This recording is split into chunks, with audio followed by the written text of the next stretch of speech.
अच्छा जनाब, ये सेक्शन बी का क्वेश्चन नंबर 2 का पार्ट 2 है। What are outer transition element.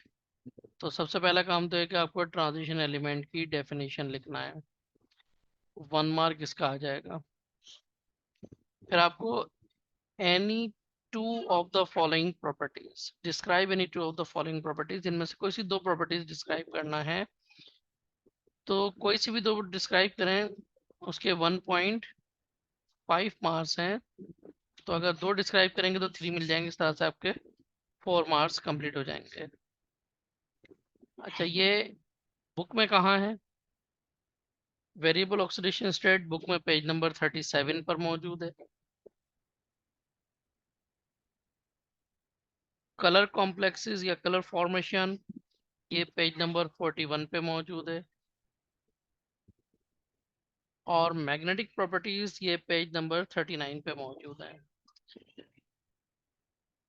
तो आपको वहां से आप इसका फॉलोअप ले सकते हैं, लेकिन मैं यहाँ पे आपको आंसर डिस्कस करूंगा कि कौन सा आंसर कितना लिखना है।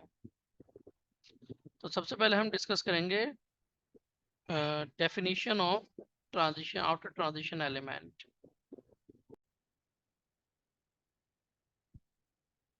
अच्छा, तो सबसे पहले जो है हम ट्रांजिशन एलिमेंट की डेफिनेशन लिखेंगे।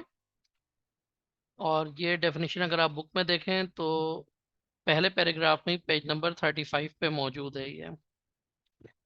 तो पेज नंबर 35, चलें इसको भी यहाँ पे पेज नंबर में लिख देता हूँ। पेज नंबर 35 पे मौजूद है। अच्छा, क्वेश्चन नंबर, जैसे कि आपको क्वेश्चन नंबर मैं आपको शुरू में बताना चाहिए था, चले अब मैं बता देता हूँ कि क्वेश्चन नंबर को बहुत वाज़े तौर पर पेज के सेंटर में इस तरीके से लिखना चाहिए। टू भी लिखें और फिर उसका जो कंपोनेंट क्वेश्चन है वो भी लिखें। फिर उसमें जो पहली हेडिंग है उसको आप मार्क कर दीजिए। हेडिंग मार्कर से यूज़ करें तो ज़्यादा अच्छा हो जाएगा। तो हमारा तो पहली हेडिंग है ट्रांजिशन एलिमेंट्स। अच्छा, यहाँ पर एक चीज़ और मैं बताता चलूँ कि अक्सर इन्विजिलेशन के दौरान एक चीज़ नोट की गई है कि स्टूडेंट्स, जो बहुत अच्छे स्टूडेंट्स होते हैं उनकी बात कर रहा हूँ मैं, कि वो बहुत अच्छा लिख रहे होते हैं, बहुत अच्छा काम कर रहे होते हैं, लेकिन वो बीच में ना अपना टाइम ज़ाया करते हैं। टाइम कैसे ज़ाया करते हैं? आप हेडिंग मार्क कर दिए, हेडिंग मार्क करने के बाद क्या कर रहे हैं, वो उसको स्केल लेकर अंडरलाइन कर रहे हैं। कर दीजिए अंडरलाइन, कोई मसला नहीं है, लेकिन अगर आपके पास टाइम हो तो। अगर टाइम नहीं है तो याद रखिए अंडरलाइन करना कोई ज़रूरी नहीं है। हेडिंग्स आपने वाजे करके डाल दी, क्वेश्चन नंबर डाल दिया, आपका क्वेश्चन चेक हो जाएगा। तो अब यहाँ पर हम इसको चेक कर देखते हैं आंसर क्या है हमारे पास।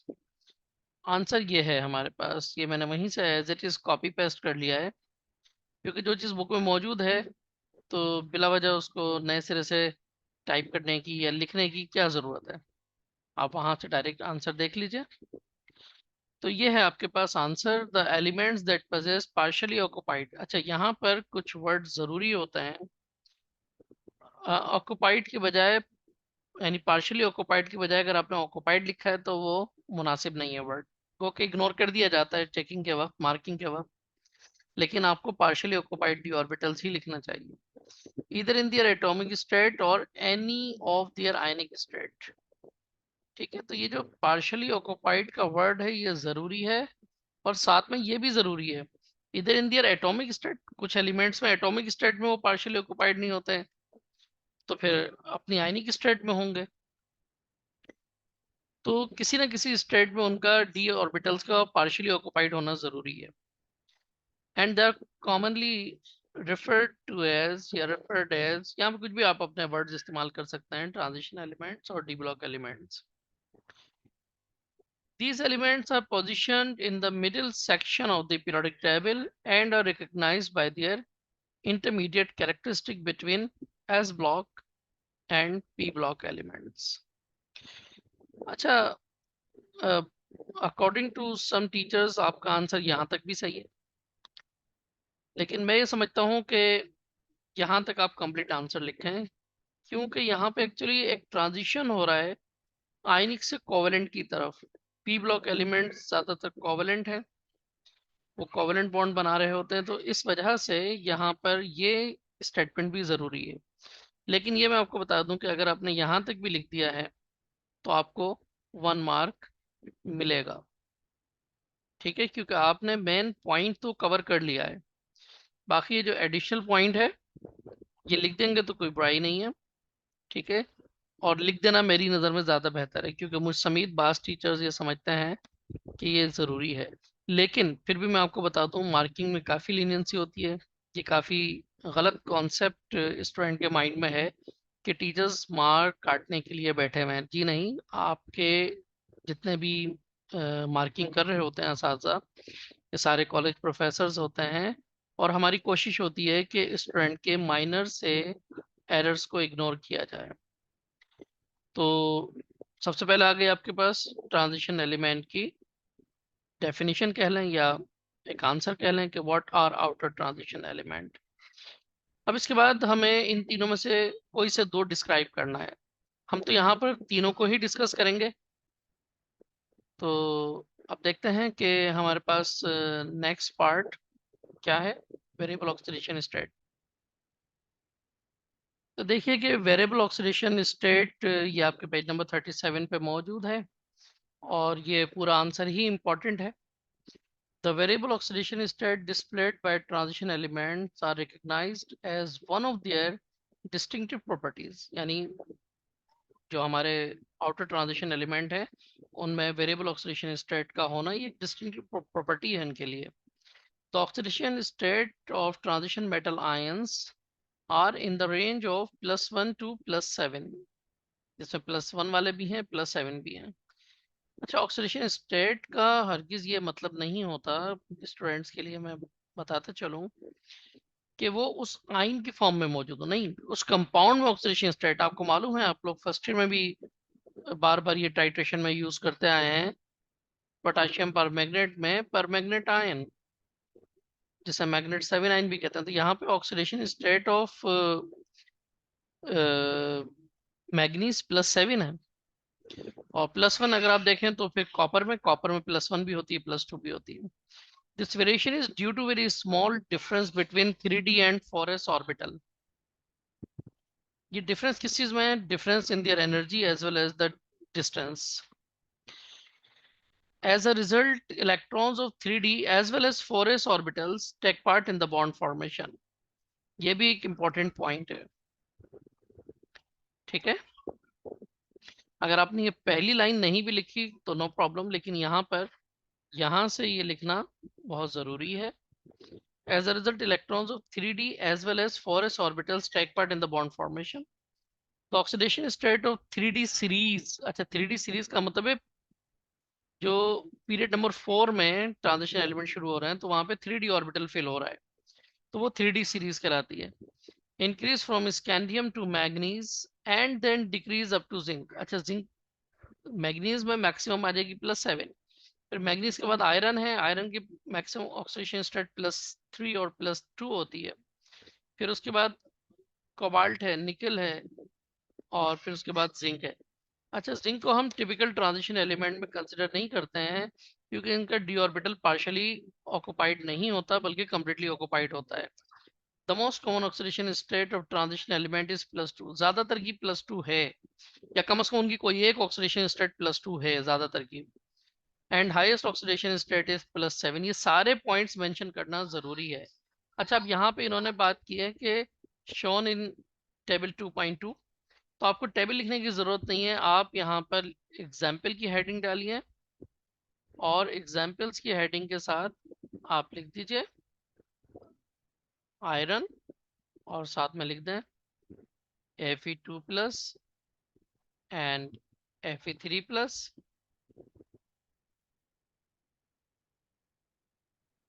कोबाल्ट CO2+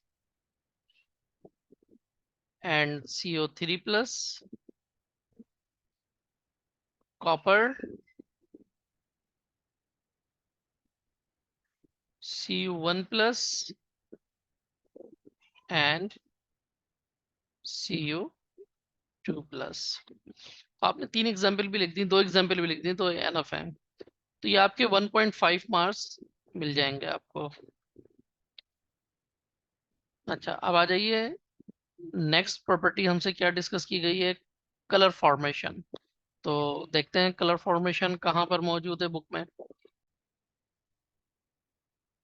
अच्छा, तो कलर ऑफ कॉम्प्लेक्स ये आपके पास पेज नंबर 41 से लेकर 42 तक मौजूद है। तो यहाँ पे क्या है कि transition elements possess partially field D orbitals, ये बात हम ऑलरेडी डेफिनेशन में कवर कर चुके हैं। तो ये सेंटेंस ना भी लिखें तो ओके है, ठीक है।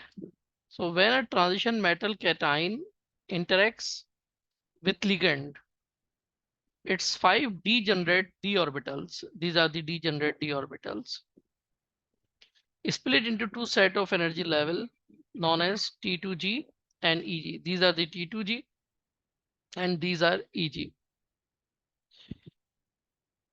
as shown in figure। तो आपको लिखने की जरूरत नहीं है, आप बस ये फिगर बना दीजिएगा, फिगर बनाना जरूरी है। The energy difference between T2G and EG, the energy difference between T2G and EG orbitals is commonly known as crystal field splitting and denoted by delta naught, यानी actually it is the crystal field energy। और किसके लिए है ये, mainly for octahedral complexes। When visible light falls on a sample of a transition metal complex, यानी जब light transition metal complex के ऊपर स्ट्राइक करती है, electrons from the lower energy level, यानी यहाँ पर T2G से वो जंप करके EG में ट्रांसफर हो जाएंगे। लेकिन ये उसी वक्त हो सकता है जबकि EG पार्शियली फिल्ड होगा, यानी वहां पे इलेक्ट्रॉन को एकोमोडेट करने की कैपेबिलिटी होगी। So when a visible light falls on a sample of a transition metal complex, electron from the lower energy level T2G are promoted to the higher energy level EG by absorbing light of a specific wavelength, because they absorb, electrons absorb the light of a specific wavelength and here in the visible region, so they they cause certain colors। The absorbed light correspond to energy difference between the two energy levels, any DD transition। The remaining wavelength of the light are transmitted, and some of the energy is absorbed while the remaining is transmitted, which gives characteristic color। अच्छा, different complex signs of transition metals show different colors depending on the oxidation state of metal ion and the nature of ligand। ये दोनों पे depend करती है कि आपका metal ion कैसा है और वहां पर जो कलर है, वहां पे जो लिगेंड है उसके साथ वो कौन सा है। जैसे कॉपर क्लोराइड तो ग्रीन कलर का होता है, लेकिन कॉपर टेट्रामाइन जो है वो डार्क ब्लू होता है, टेट्रामाइन कॉपर टू आयन। और अगर हम बात करें कॉपर टू सल्फेट की, जिसमें वाटर मॉलिक्यूल जो सराउंड किए हुए होता है, तो वो लाइट ब्लू होता है। तो ये दोनों फैक्टर्स पे डिपेंड करता है, तो ये तमाम पॉइंट्स का लिखना ज़रूरी है। अच्छा, तो अब हम देखते हैं कि हमारे पास थर्ड वन क्या है। थर्ड वन है हमारे पास मैग्नेटिक प्रॉपर्टीज। तो हम इसकी मैग्नेटिक प्रॉपर्टीज को भी डिस्कस कर लेते हैं।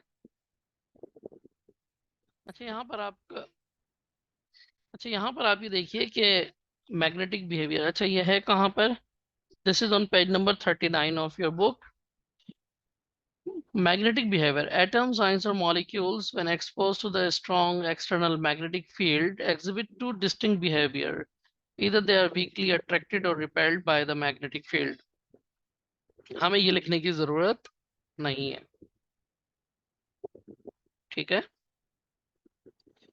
यहाँ से हमें लिखना है the substances that are attracted by the magnetic field are called paramagnetic substances and those which are repelled by the magnetic field are known as magnetic substances।